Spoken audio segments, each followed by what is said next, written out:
Era uma terça-feira comum. Pelo menos foi o que eu pensei quando acordei naquele dia, arrumei minha cama, preparei café para os 2 filhos antes de eles saírem para a escola e sentei na minha mesa de trabalho às 8 da manhã, como sempre fazia.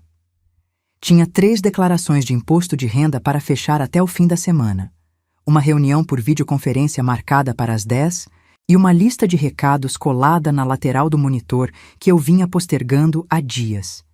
Era uma terça-feira comum, ou deveria ser.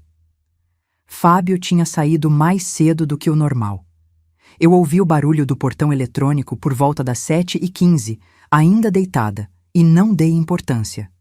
Ele tinha dias assim, dias em que saía sem tomar café, sem se despedir, sem fazer barulho nenhum, além do ronco do motor do carro sumindo rua abaixo. Depois de 22 anos de casamento, você aprende a não questionar certas ausências.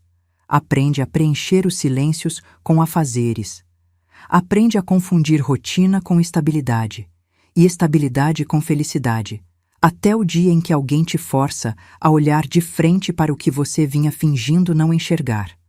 Esse alguém, no meu caso, se chamava Renato Campos, e ele me ligou às 10h47 da manhã. Eu estava no meio da videoconferência quando o celular vibrou na mesa. Vi o nome na tela, Banco Meridional, Agência Centro, e ignorei. Provavelmente era alguma promoção, algum crédito pré-aprovado que eu não pedi e não queria. Vibrou de novo. Ignorei de novo. Na terceira vez, me desculpei com o cliente na chamada. Pedi 2 minutos e atendi. Boa tarde, senhora Cláudia Mendonça? Bom dia, eu corrigi, porque ainda era manhã. Sim, sou eu. Aqui é Renato Campos, gerente da Agência Centro do Banco Meridional. A senhora tem um momento? Alguma coisa no tom da voz dele me fez fechar o notebook. Não era o tom de quem liga para oferecer crédito. Era o tom de quem escolhe cada palavra com cuidado antes de falar. Tenho, eu disse. O que aconteceu? Houve uma pausa pequena. O tipo de pausa que carrega peso. Senhora Cláudia, seu esposo, o senhor Fábio Mendonça, está aqui na agência nesse momento. Ele solicitou uma transferência da conta conjunta de vocês para uma conta de terceiros. Um valor integral. Minha mão apertou o celular sem que eu percebesse. Valor integral, eu repeti, não como pergunta, como alguém que precisa ouvir as próprias palavras para acreditar nelas. Isso, R$387 mil, para uma conta que não consta nos nossos registros como vinculada a nenhum familiar ou beneficiário cadastrado por vocês. R$387 mil. O valor exato que eu sabia de cor, porque era eu quem fazia o controle financeiro da família. Era eu quem pagava as contas, quem acompanhava os extratos, quem organizava o planejamento de fim de ano. Fábio mal sabia o saldo. Ou pelo menos eu pensava que mal sabia. Senhor Renato, eu disse, e minha voz saiu mais firme do que eu esperava. O senhor pode me dizer o nome do titular dessa conta de destino? Outra pausa, dessa vez mais longa. A conta está registrada no nome de uma pessoa física. Não é o nome do senhor Fábio e não é o seu nome. Por questões de sigilo, a senhora compreende que eu não posso divulgar mais detalhes por telefone. Eu compreendi tudo. Naquele segundo, sentada na minha cadeira de trabalho, com a luz da manhã entrando pela janela do escritório e o café esfriando na xícara ao lado do teclado, eu compreendi uma quantidade de coisas que levaria semanas para processar completamente. Mas uma coisa eu soube de imediato, com uma clareza que dói como luz forte nos olhos depois de muito tempo no escuro. Aquela conta não era de nenhum fornecedor, nenhum sócio, nenhuma pessoa de negócios. Eu conhecia todas essas pessoas. Eu assinava os contratos.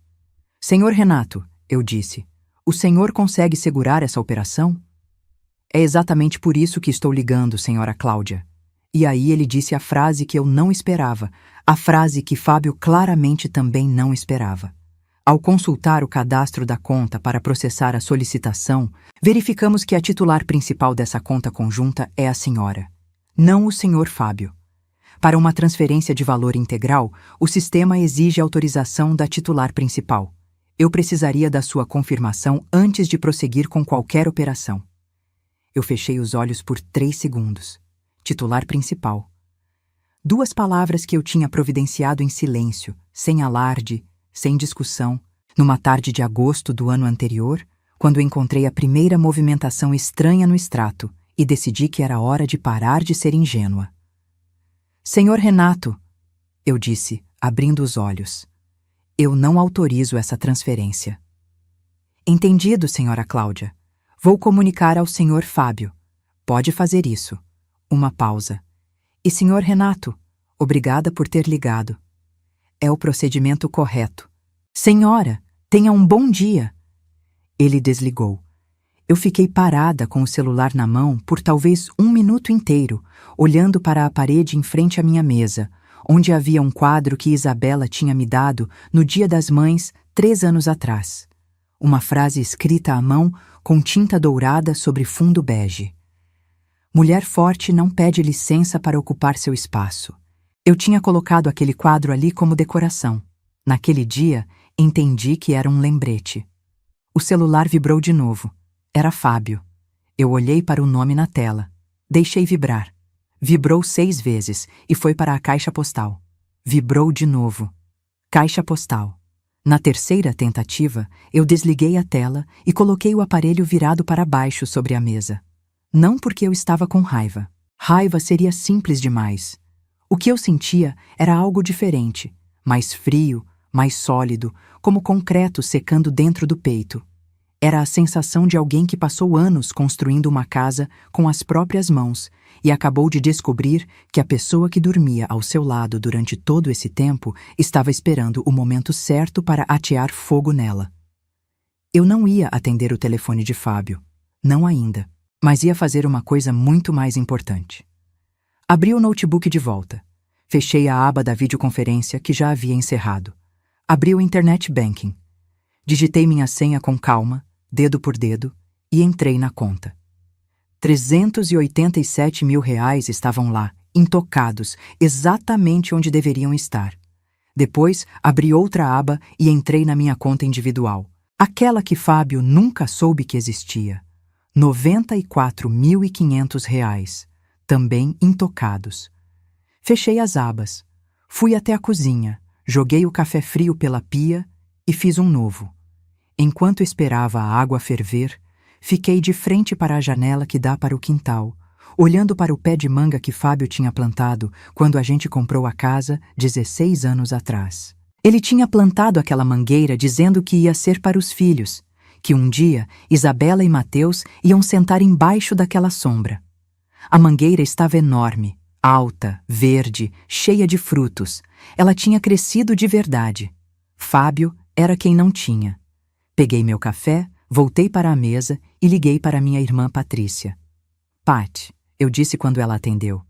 Você tem tempo hoje à tarde? Tenho. O que foi? Preciso te contar uma coisa, e depois preciso de um advogado. Houve uma pausa do outro lado da linha. Cláudia, o que aconteceu? O que eu já sabia que ia acontecer, eu disse. Só não sabia que ia ser hoje. Patrícia não fez mais perguntas. Ela me conhece desde antes de eu existir para mim mesma. Ela disse apenas: pode me mandar o endereço, estou saindo agora.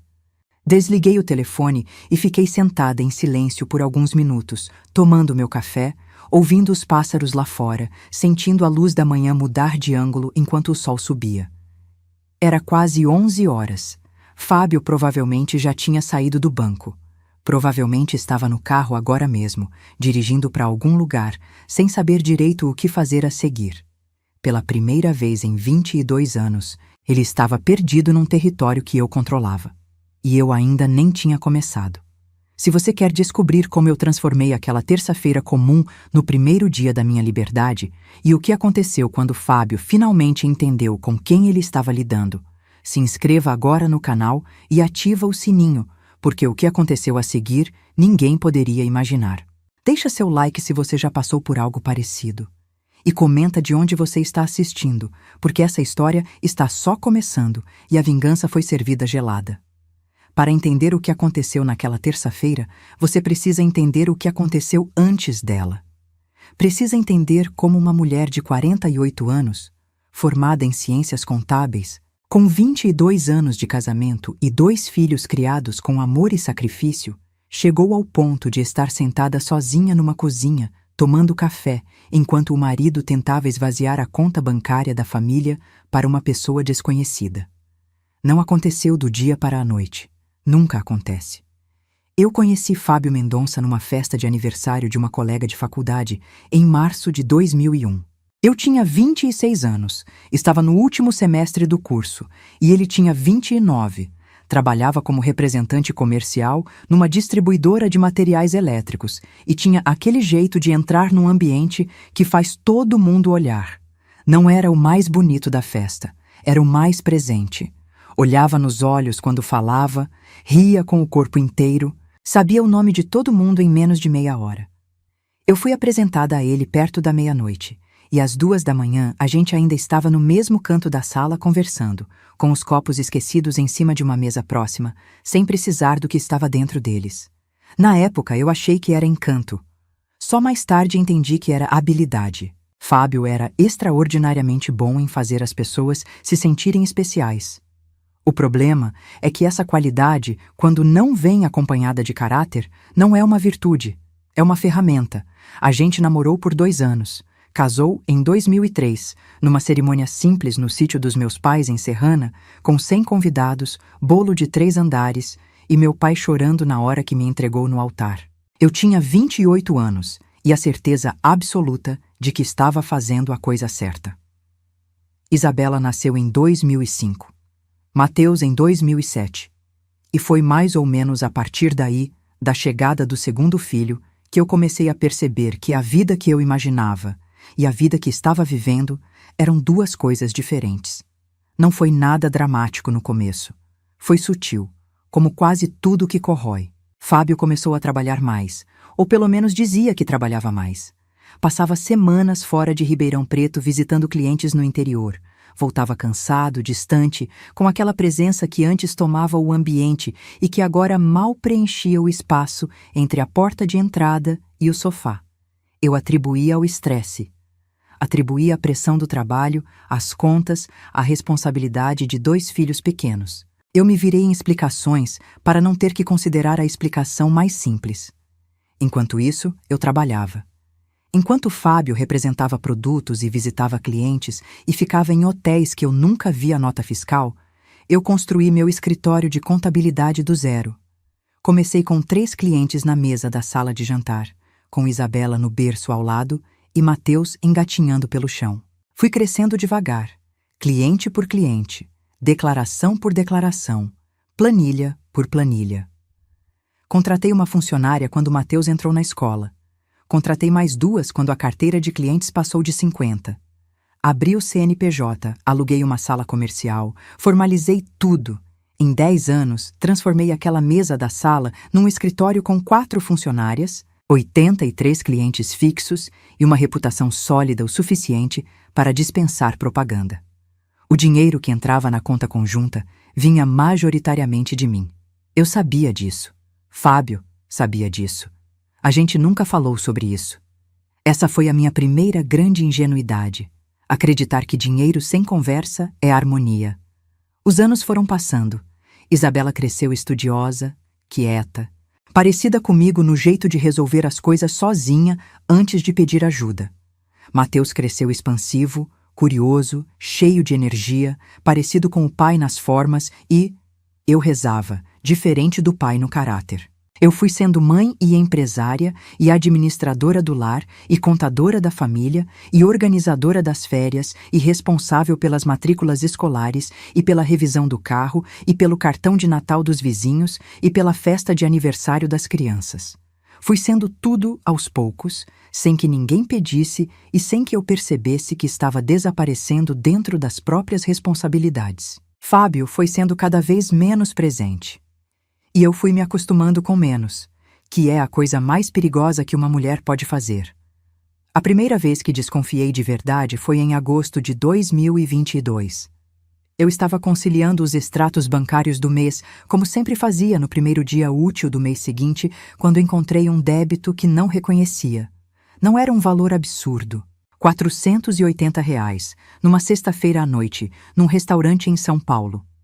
Eu teria ignorado se não fosse o detalhe de que naquela sexta-feira Fábio tinha me dito que estava em Presidente Prudente, visitando um cliente. Presidente Prudente fica a 15 minutos de avião de São Paulo se você for de carro numa direção completamente oposta. Não confrontei. Não ainda. Guardei a informação numa pasta mental, que eu abria e fechava, sem querer admitir o que estava guardando lá dentro. Mas passei a prestar mais atenção. E quando você começa a prestar atenção de verdade, o mundo inteiro muda de aparência.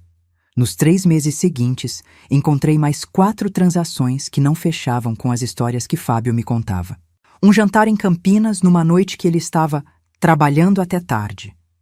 Uma diária de hotel numa cidade onde ele não tinha clientes cadastrados. Uma compra em joalheria num valor que jamais tinha gasto em nada relacionado a mim ou aos filhos. E uma transferência de R$ 2.000 para uma conta que eu não conseguia rastrear, porque estava no limite do extrato simplificado que eu acessava pelo aplicativo.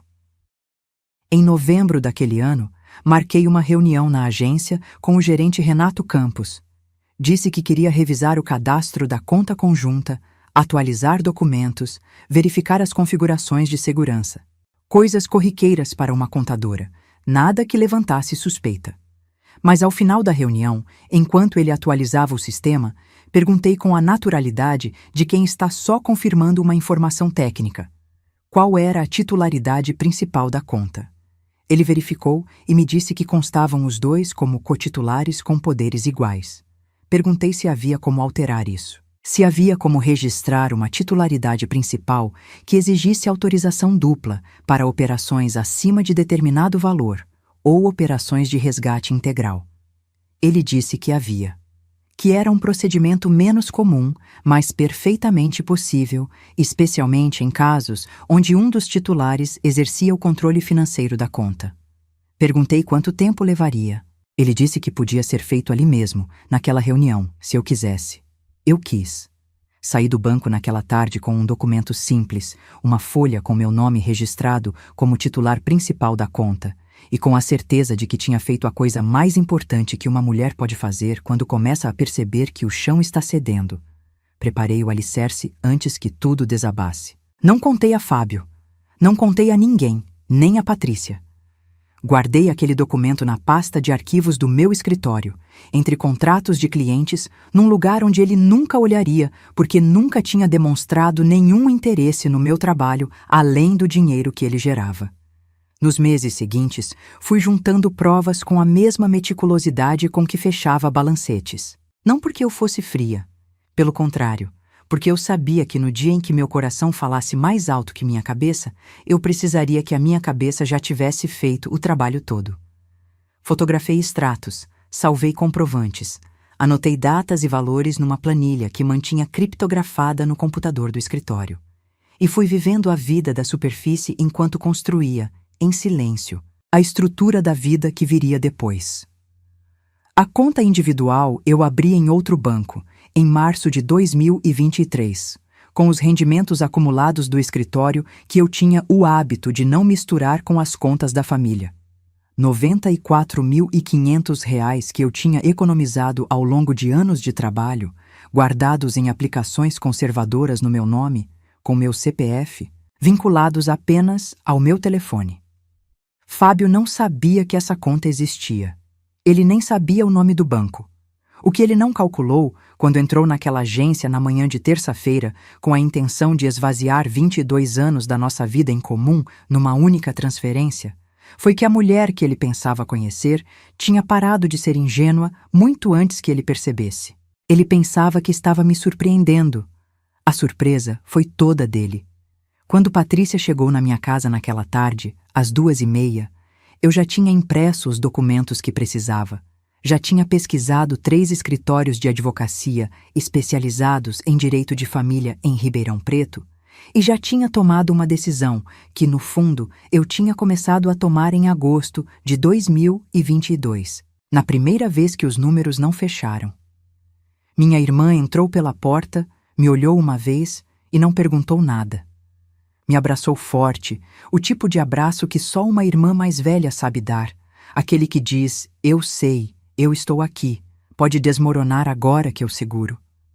E eu desmoronei por uns 3 minutos, com o rosto no ombro dela, sentindo o perfume que ela usa desde sempre. Aquele de lavanda que me lembra infância e segurança, e um tempo em que os problemas tinham solução simples. 3 minutos. Só isso. Depois eu me endireitei, enxuguei os olhos e disse: me ajuda a escolher o advogado. Patrícia me olhou com aquele olhar que ela tem, meio orgulho, meio alívio.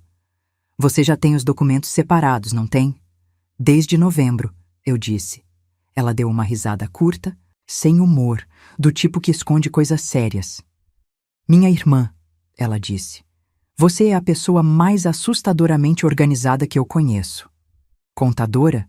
Eu disse. A gente fecha os números antes de fechar os olhos. Fábio tentou me ligar mais 11 vezes naquela tarde. Deixei todas irem para a caixa postal. Às 6 da tarde, recebi uma mensagem de texto. Precisamos conversar, Cláudia. Foi um mal-entendido. Mal-entendido.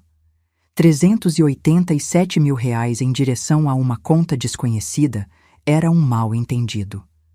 Eu guardei a mensagem. Tirei um print. Adicionei a pasta. Lá fora, no quintal, a mangueira balançava com o vento da tarde. Os frutos pesavam nos galhos. E eu entendi, olhando para ela pela janela da cozinha, que tinha chegado a hora de colher. A advogada se chamava Doutora Fernanda Rocha. Patrícia a encontrou num grupo de WhatsApp de mulheres empreendedoras de Ribeirão Preto, onde ela tinha respondido a uma dúvida jurídica de outra participante com uma precisão e uma firmeza que minha irmã disse que me lembrava. Quando leu a descrição do perfil dela, me ligou imediatamente. Especialista em direito de família, 15 anos de experiência, foco em proteção patrimonial feminina. Eu soube antes mesmo de falar com ela que era a pessoa certa. Nos reunimos na quinta-feira daquela mesma semana, 2 dias depois da tentativa de Fábio no banco. O escritório da doutora Fernanda ficava num sobrado na Avenida Jerônimo Gonçalves, discreto por fora, organizado por dentro com aquela ordem específica de quem lida com documentos importantes o dia inteiro e sabe exatamente onde cada coisa está. Ela me recebeu sem atraso, me ofereceu água e antes de eu terminar de sentar, já tinha um bloco de anotações aberto sobre a mesa. Me conta tudo, ela disse, sem resumir. Eu preciso dos detalhes. Contei.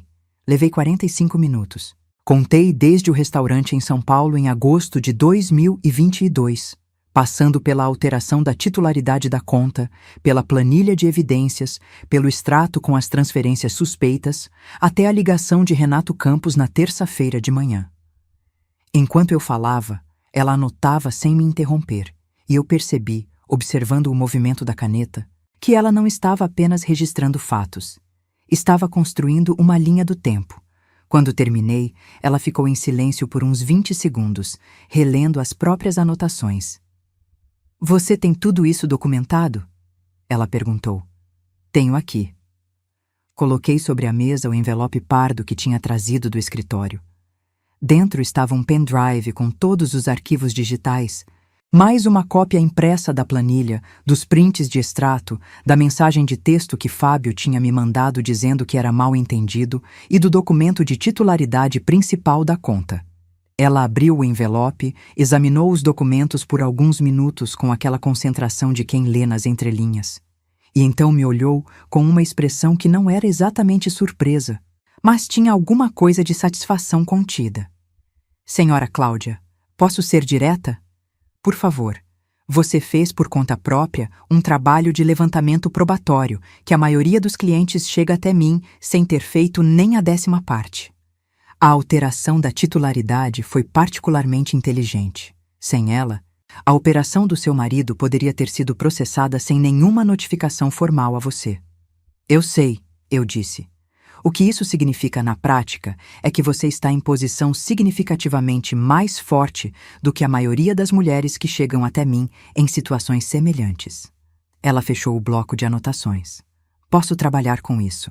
Saí do escritório dela naquela tarde com uma lista de passos claros e com aquela sensação específica de quando você entrega um problema nas mãos certas e sente o peso sair dos ombros sem que o problema tenha se resolvido ainda.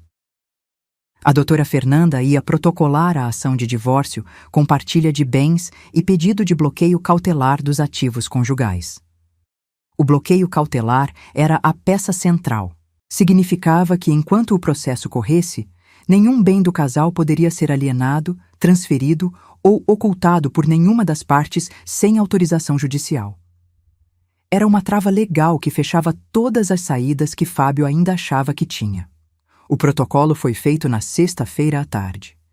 Fábio foi notificado na segunda-feira seguinte, às 10 da manhã, por um oficial de justiça que foi até a casa de um dos clientes dele, porque eu sabia o endereço e o horário, porque eu sempre soube de tudo que importava saber. Patrícia me ligou quando soube da notificação. "Como você está?" "Bem", eu disse. E era verdade. Era uma versão de bem que eu não reconhecia, diferente do bem de antes, que era, na verdade, um entorpecimento cuidadosamente mantido. Esse era um bem com textura, com chão firme embaixo. "Ele ligou para você?" 32 vezes desde a terça-feira, eu disse. Não atendi nenhuma. Minha irmã ficou quieta por um momento. "Você precisa falar com os filhos", ela disse por fim, com aquela delicadeza que ela tem para as coisas difíceis. "Eu sei." Fiz uma pausa. "Hoje à noite." Isabela e Mateus chegaram da escola naquela tarde sem saber que o mundo deles estava mudando de forma. Eu tinha preparado o jantar que eles gostavam, frango assado com batatas e salada de tomate com manjericão, não por cerimônia, mas porque queria que aquela conversa acontecesse num ambiente de normalidade, de cuidado, de casa. Queria que eles soubessem, antes de qualquer coisa, que a casa ainda existia e que eu ainda estava nela. Esperei terminar o jantar. Esperei eles tomarem a sobremesa. Depois pedi que ficassem à mesa e contei com a honestidade que eles mereciam, sem detalhes que eram meus e não deles, mas sem mentiras que me envergonhariam mais tarde. Disse que eu e o pai tínhamos chegado ao fim do casamento, que as coisas não estavam bem há um tempo e que eu tinha tomado a decisão de buscar uma vida diferente. Que eles seriam sempre amados pelos dois, que a casa era deles, que a escola não mudava, que a rotina deles seria protegida na medida do possível. Isabela ficou quieta por um tempo longo. Então disse: "Mãe, eu sei que alguma coisa estava errada há mais de um ano." Eu olhei para ela. 19 anos, os olhos dela. Aquela capacidade de enxergar que ela sempre teve e que eu sempre soube que ela tinha. "Eu sei que você sabe", eu disse. "Você está bem?" "Estou ficando", eu disse. É diferente de estar, mas é honesto. Mateus perguntou se o pai ia sair de casa. Eu disse que sim, que em breve ele iria morar em outro lugar. Ele assentiu com aquela seriedade de adolescente que ainda não sabe nomear o que sente, mas sente tudo. Depois se levantou, me deu um abraço rápido e foi para o quarto. Isabela ficou mais um pouco, lavou a louça sem que eu pedisse e antes de ir dormir parou na porta da cozinha e disse: "Você é a pessoa mais corajosa que eu conheço." Eu disse que não era coragem. "Que coragem é quando você tem medo e age assim mesmo." Ela sorriu. "Exatamente isso, mãe." Fábio voltou para casa naquela semana. Eu tinha pedido, através da doutora Fernanda, que ele viesse buscar seus pertences pessoais numa data e horário combinados, com minha irmã presente como testemunha e sem que os filhos estivessem em casa.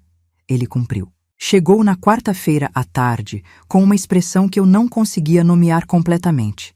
Algum lugar entre raiva contida e desconcerto genuíno, como alguém que entrou num quarto esperando uma coisa e encontrou outra completamente diferente.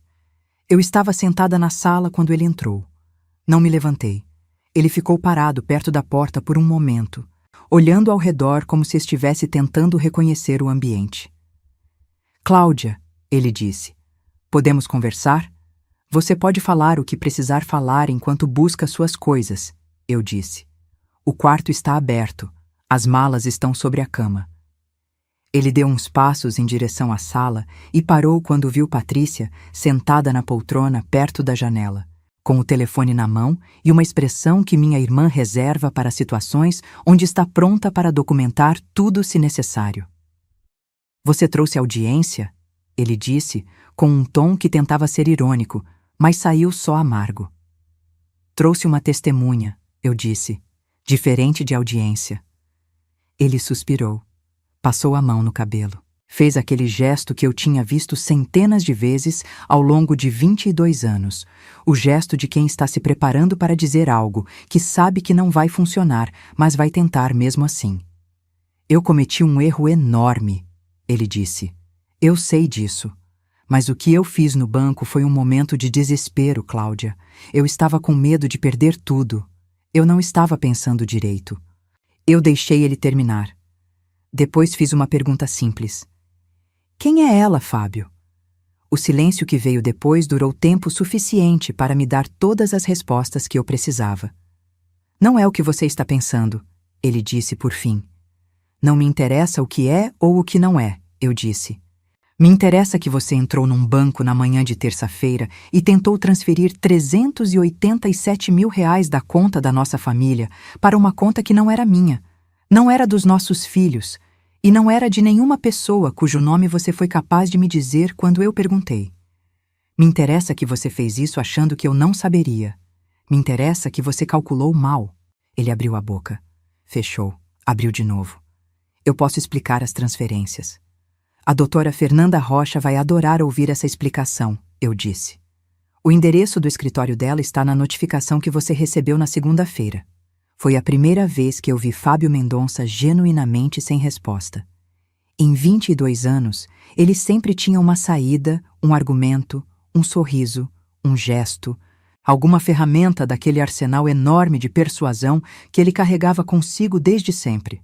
Naquele momento, parado na sala da casa que a gente tinha comprado juntos, com as malas dele esperando no quarto e minha irmã na poltrona e meu nome registrado como titular principal da conta que ele tinha tentado esvaziar, ele não tinha nada.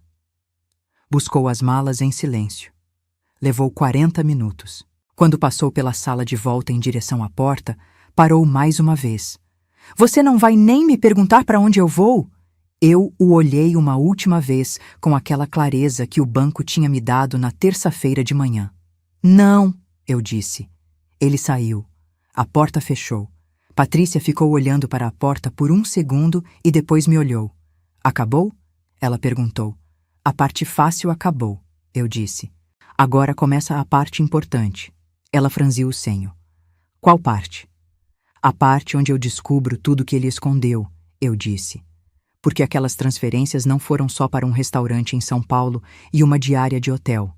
E eu preciso saber exatamente quanto da nossa vida ele usou sem me contar. Patrícia assentiu devagar, com aquele olhar de quem está processando a extensão de uma coisa que antes só imaginava. O que você precisa de mim? Por enquanto? Eu me levantei, fui até a janela, olhei para o quintal. Companhia. Porque os próximos dias vão ser longos e eu não quero passar por eles sozinha. Isso eu tenho de sobra, ela disse. E foi o suficiente. Por enquanto, foi o suficiente. O que viria a seguir, nas semanas de investigação que a doutora Fernanda conduziu com uma competência que me fez entender por que a indicaram tão enfaticamente, revelaria uma extensão de traição que eu não tinha calculado completamente, mesmo com toda a minha organização, toda a minha planilha, todo o meu cuidado, porque há coisas que os números mostram e há coisas que os números escondem, e Fábio tinha aprendido, ao longo dos anos, exatamente onde os números paravam de falar. Mas o que ele não tinha aprendido, o que ele nunca imaginou precisar aprender, era que eu tinha parado de confiar nos números dele muito antes de ele imaginar. E que enquanto ele construía os segredos, eu construía as perguntas certas. E as perguntas certas, no fim, sempre chegam às respostas que o outro queria enterrar. A investigação patrimonial, que a doutora Fernanda conduziu ao longo das 3 semanas seguintes, foi a coisa mais perturbadora e mais necessária que eu já acompanhei na vida. Perturbadora, porque cada documento novo que chegava ao escritório dela era uma camada a menos de uma ilusão que eu tinha carregado por anos. Necessária porque cada camada removida me deixava mais firme, mais inteira, mais certa de que o que eu estava fazendo era o único caminho possível para alguém que ainda se respeitava. Começou pelos extratos bancários completos. A doutora Fernanda entrou com um pedido judicial de quebra de sigilo das movimentações da conta conjunta referentes aos últimos 3 anos, o que nos deu acesso a um histórico detalhado que o aplicativo do banco nunca teria me mostrado por completo. Quando o documento chegou, eram 47 páginas.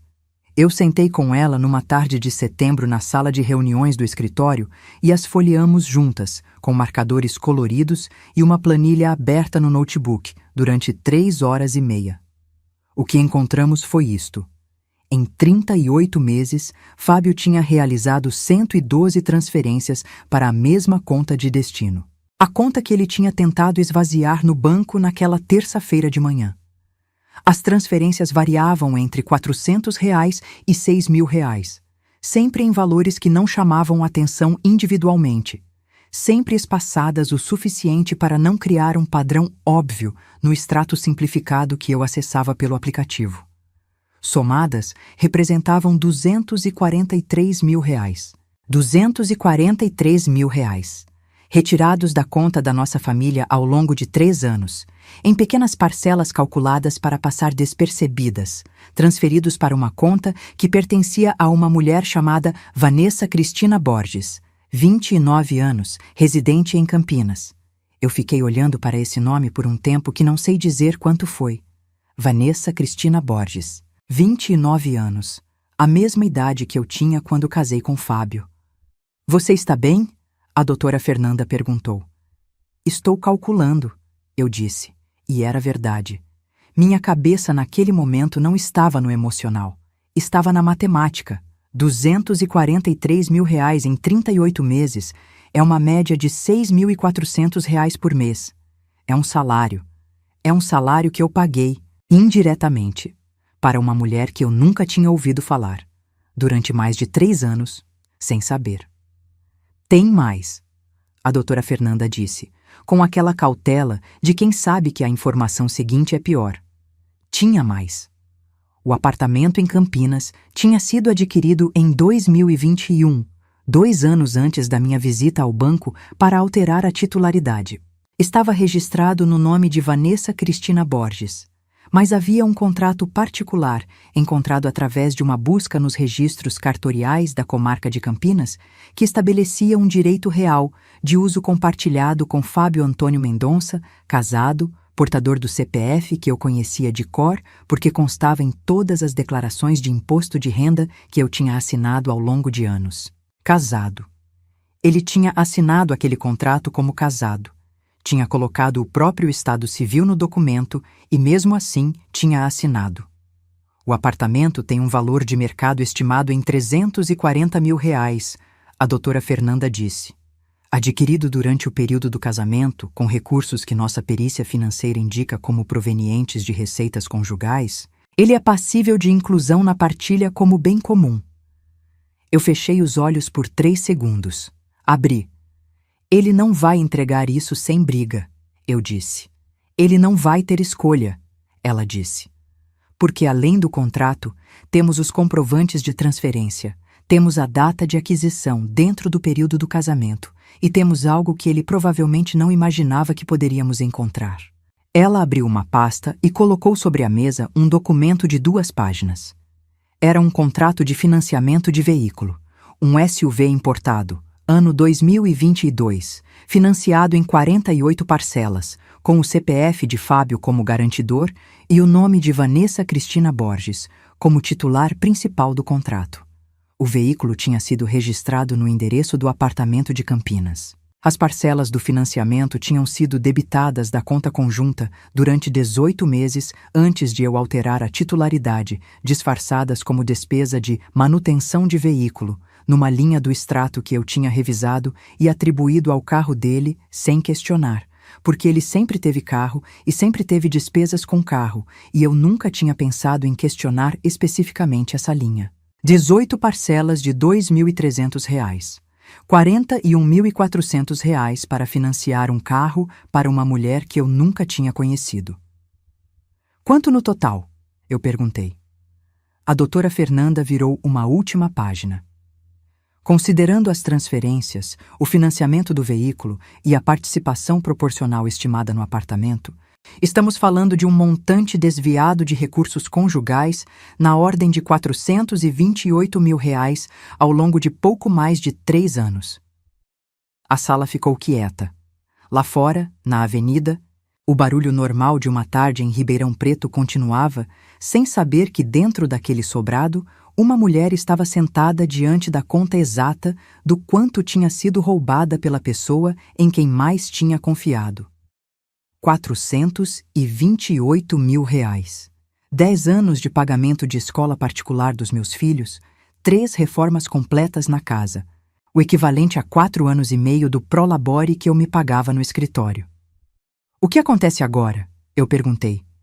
Agora, a doutora Fernanda disse com uma calma que eu queria emprestar inteira para mim. Nós levamos tudo isso para a audiência de conciliação que está marcada para a próxima semana. E o senhor Fábio Mendonça vai precisar de muito mais do que uma boa conversa para sair dessa sala em condições razoáveis. A audiência de conciliação foi numa quinta-feira de manhã, no escritório da doutora Fernanda, com a presença do advogado de Fábio, um homem de uns 50 anos com expressão de quem achava que aquilo seria rápido. Fábio entrou sem me olhar diretamente. Sentou do outro lado da mesa comprida de reuniões com o advogado à sua esquerda e passou os primeiros minutos estudando a superfície da mesa com uma atenção que ela não merecia. Eu me sentei do lado de cá com a doutora Fernanda à minha direita e uma xícara de café que não bebia à minha frente. O advogado dele abriu, dizendo que o senhor Fábio reconhecia a situação do casamento. Lamentava os acontecimentos recentes e estava disposto a chegar a um acordo razoável que preservasse o bem-estar de ambas as partes e dos filhos do casal. A doutora Fernanda ouviu tudo com uma paciência que eu admirei. Quando ele terminou, ela abriu a pasta sobre a mesa, retirou um conjunto de documentos com clipes coloridos separando as seções e distribuiu uma cópia para cada pessoa sentada do lado de lá. Antes de falarmos em acordo, ela disse, vamos falar em números. O advogado de Fábio deu uma olhada rápida na primeira página e eu vi, num espaço de talvez 4 segundos, a expressão dele mudar. Não dramaticamente, só o suficiente para quem estava prestando atenção. Um aperto discreto em torno dos olhos. Uma ligeira rigidez no pescoço. Fábio ainda não tinha olhado para o documento. Esses são os extratos bancários completos dos últimos 38 meses da conta conjunta do casal, a doutora Fernanda disse. Neles estão identificadas 112 transferências para uma conta de titularidade de Vanessa Cristina Borges, totalizando R$ 243 mil. Fábio levantou os olhos da mesa pela primeira vez desde que tinha entrado. Me olhou. Eu não desviei. Além disso, ela continuou, identificamos um contrato particular de direito real de uso de imóvel em Campinas, firmado com recursos de origem conjugal, avaliado em R$ 340 mil, e um contrato de financiamento de veículo, cujas parcelas foram debitadas da conta conjunta por 18 meses consecutivos, totalizando R$ 41.400. O advogado de Fábio se inclinou para o lado e disse alguma coisa baixinho para ele. Fábio sacudiu levemente a cabeça. O montante total desviado de recursos conjugais, a doutora Fernanda disse, colocando a última folha sobre a mesa com uma precisão que eu só conseguia comparar à minha própria quando fechava um balanço, é de R$ 428 mil. Silêncio. Um silêncio diferente de todos os outros silêncios daquela semana. Mais pesado. Com mais ar saindo e menos entrando. O advogado de Fábio pediu uma pausa. Saíram os dois para o corredor. Eu e a doutora. Fernanda ficamos na sala. Ela não disse nada. Eu não disse nada. Depois de uns 8 minutos, eles voltaram. O advogado de Fábio tinha a expressão de alguém que renegociou as próprias expectativas durante a pausa e ainda não estava satisfeito com o resultado. Meu cliente reconhece a existência de um relacionamento paralelo, ele disse. com o tom de quem está lendo uma sentença que não escreveu e não gosta. E está disposto a discutir uma compensação pelos valores identificados. Não estamos discutindo compensação, a doutora Fernanda disse. Estamos discutindo partilha integral de bens conjugais acrescida de ressarcimento de valores desviados. São coisas diferentes. O advogado abriu a boca, fechou. O imóvel em Campinas, ela continuou, será incluído na partilha como bem adquirido durante o casamento com recursos comuns, independentemente do nome em que está registrado. O veículo financiado com recursos conjugais será igualmente incluído. Somados ao patrimônio já declarado, estamos falando de uma partilha que garante à minha cliente uma participação de R$ 912 mil em ativos líquidos e imóveis. Fábio fechou os olhos. Eu olhei para ele naquele momento e esperei sentir alguma coisa que não fosse o concreto frio que tinha estado no peito desde a terça-feira. Esperei tristeza, raiva, saudade, qualquer coisa que me lembrasse dos 22 anos antes. Não veio nada disso. Veio apenas uma clareza estranha, quase serena, como quando você termina de organizar uma gaveta bagunçada e fecha ela sem olhar para trás. Fui eu que falei pela primeira vez naquela reunião, diretamente para ele. Fábio. Ele abriu os olhos. Você vai assinar o que precisar ser assinado, vai desocupar a casa até o fim do mês e vai manter a pensão dos filhos no valor que a doutora Fernanda vai especificar. Não quero mais conversa. Não quero mais explicação. Não quero mais nada de você além do que a lei determina. Ele me olhou por um tempo longo. Cláudia, ele disse, com uma voz que eu reconhecia de anos atrás.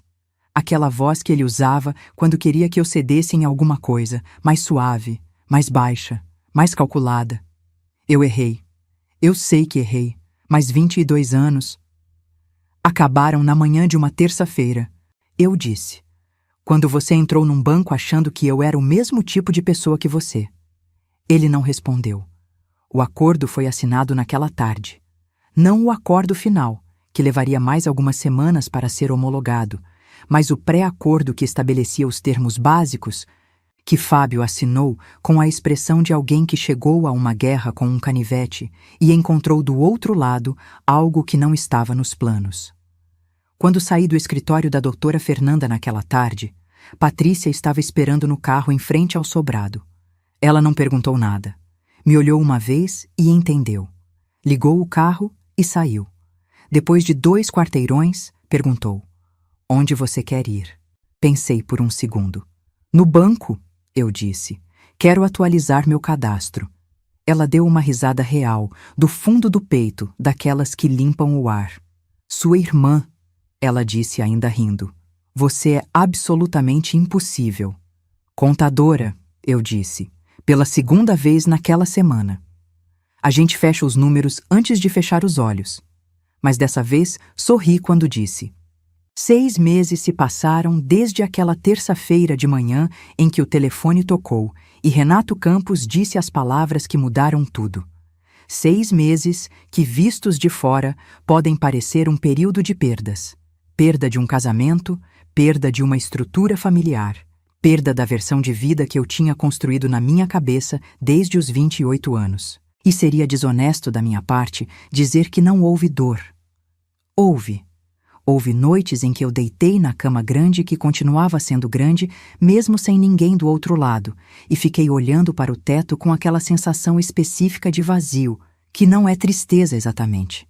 É mais a ausência de algo que você estava tão acostumada a carregar que nem percebia o peso até parar de carregar. Houve manhãs em que acordei e por uns 3 segundos, antes de a consciência chegar completamente, tudo ainda era como antes.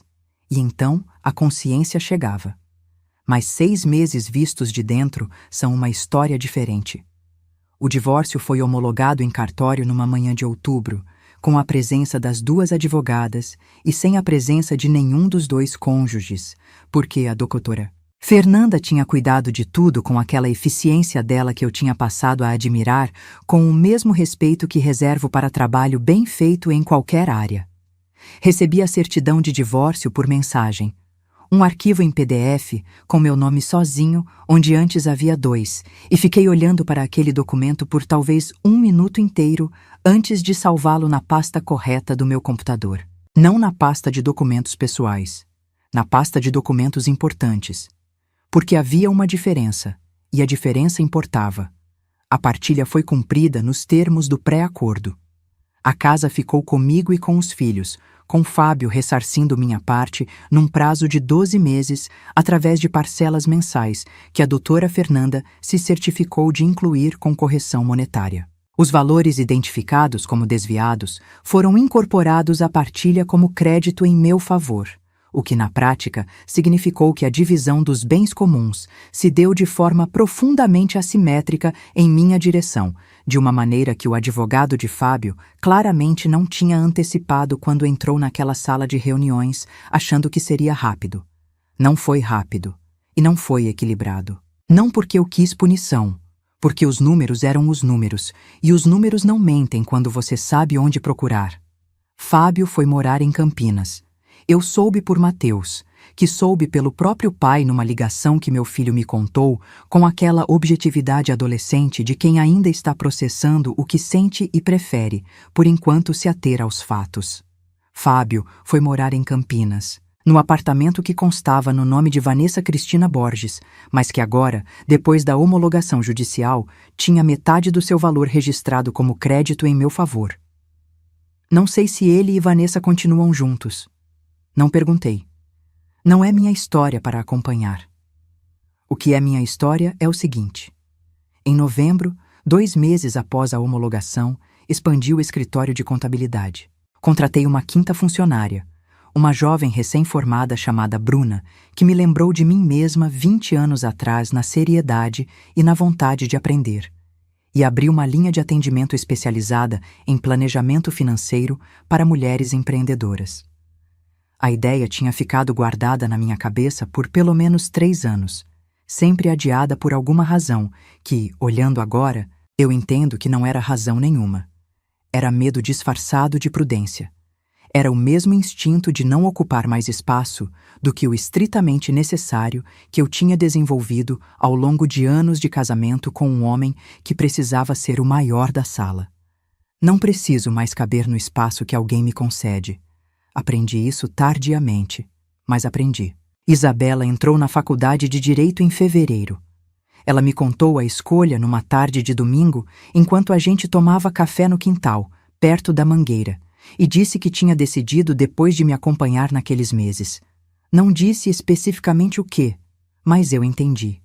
Há coisas que uma filha aprende com a mãe que não estão em nenhum currículo escolar.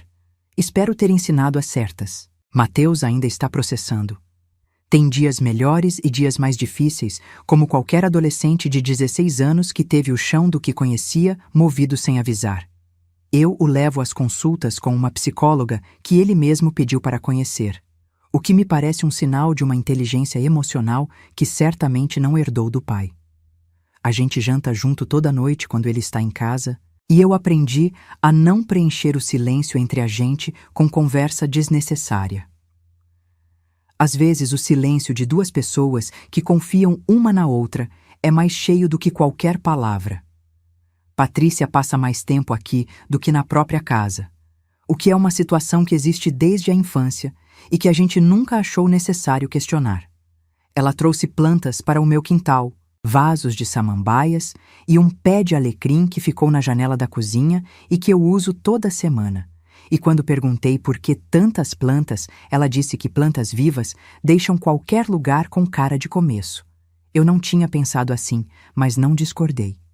O Dr. Renato Campos eu encontrei por acaso num evento da Associação Comercial de Ribeirão Preto em dezembro, um daqueles jantares anuais que eu sempre frequentei como esposa de alguém e que aquela foi a primeira vez que frequentei como eu mesma. Ele me reconheceu, me cumprimentou com aquela cordialidade profissional que os bons gerentes de banco têm e perguntou se estava tudo bem.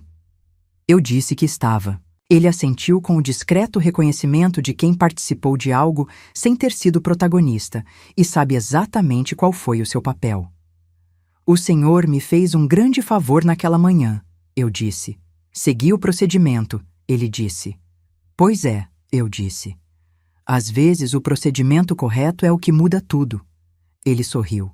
Eu segui em frente para a próxima mesa.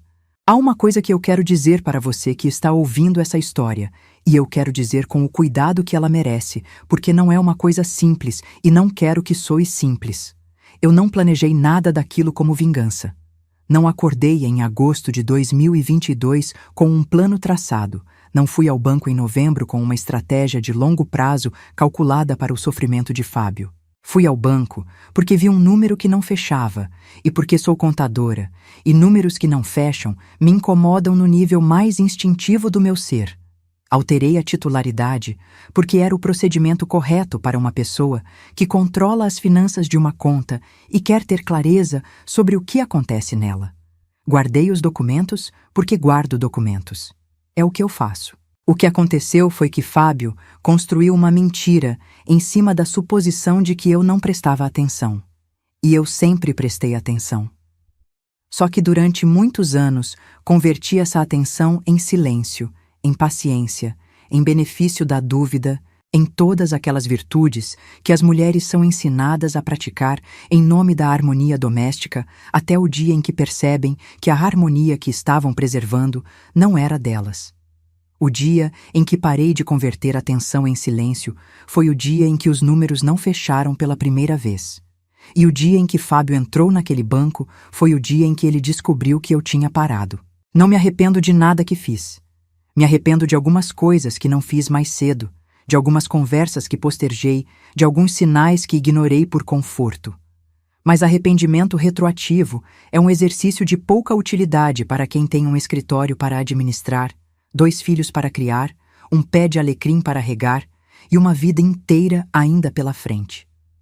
Tenho 48 anos. Sei fazer balanços, sei fechar contas, sei organizar o que está bagunçado e encontrar o que está escondido. Sei trabalhar, sei criar filhos, sei cuidar de uma casa. Aprendi nessa altura da vida que essas não são qualidades menores. São exatamente as qualidades de que uma mulher precisa para reconstruir depois que alguém tenta demolir o que ela construiu. A mangueira no quintal está carregada de frutos outra vez. Outro ciclo. Isabela disse na semana passada que queria fazer suco de manga no fim de semana, e Mateus disse que queria ajudar, e eu fiquei parada na janela da cozinha, ouvindo os dois discutindo se manga com laranja fica melhor do que manga pura, e pensei que talvez seja exatamente isso que sobra depois que tudo passa. Não a vitória, não a partilha, não os documentos na pasta correta. O fim de semana com os filhos, o suco de manga, a sombra da árvore que cresceu de verdade. É o suficiente. É mais do que o suficiente. É tudo. Se essa história tocou seu coração, se você se identificou em algum momento dessa jornada, deixe seu comentário aqui embaixo contando de onde você está assistindo e o que mais tocou você. Compartilhe esse vídeo com aquela amiga, prima, vizinha que precisa ouvir essa mensagem. Que dignidade não se negocia, que amor próprio vem primeiro e que nunca é tarde para recomeçar. Deixa seu like, se inscreve no canal e ativa o sininho para não perder as próximas histórias. Porque aqui a gente não conta histórias vazias. A gente conta histórias que transformam, que curam, que lembram você de quem você realmente é. Uma mulher forte, capaz e merecedora de todo o amor do mundo. Um abraço apertado no seu coração e lembre-se, você é mais forte do que imagina. Até a próxima.